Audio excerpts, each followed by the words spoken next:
BBA, BCA, BCom computer కోర్సులో 100% placement లభించే ఏకైక డిగ్రీ కాలేజ్ కూకట్పల్లిలోని ఐక్రియేట్ డిగ్రీ కాలేజ్. నమస్తే, వెల్కమ్ టు సుమన్ టీవీ. ముఖ్యమంత్రి చంద్రబాబు ఢిల్లీలో అధికారిక నివాసం మారింది.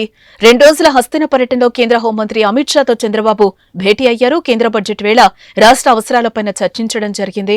అయితే ఢిల్లీలో బుధవారం నుంచి చంద్రబాబు నూతనంగా కేటాయించిన అధికారిక నివాసంలోకి అడుగు పెడుతున్నారు. బుధవారం నుంచి వన్ జన్పథ్ లో చంద్రబాబు బస చేయనున్నారు.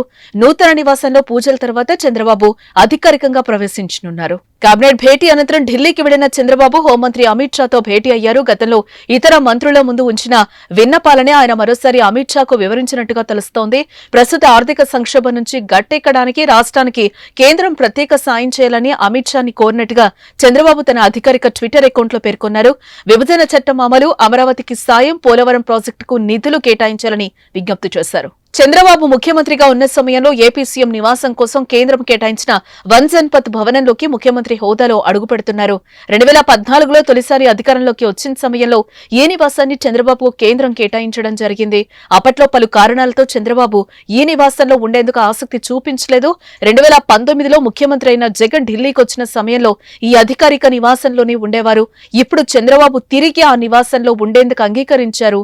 సార్వత్రిక ఎన్నికల్లో గెలిచిన తర్వాత ఢిల్లీ వచ్చిన చంద్రబాబు ప్రతిసారి కేంద్ర మంత్రి రామ్మోహన్ నాయుడు నివాసంలోనే బస చేస్తున్నారు.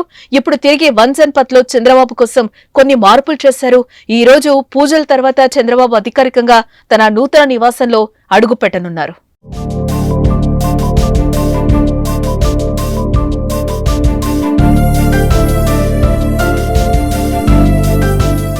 సుమన్ టీవీలో మీ పర్సనల్ అండ్ బిజినెస్ ప్రమోషన్స్ కోసం కింది నెంబర్కి కాంటాక్ట్ చేయండి.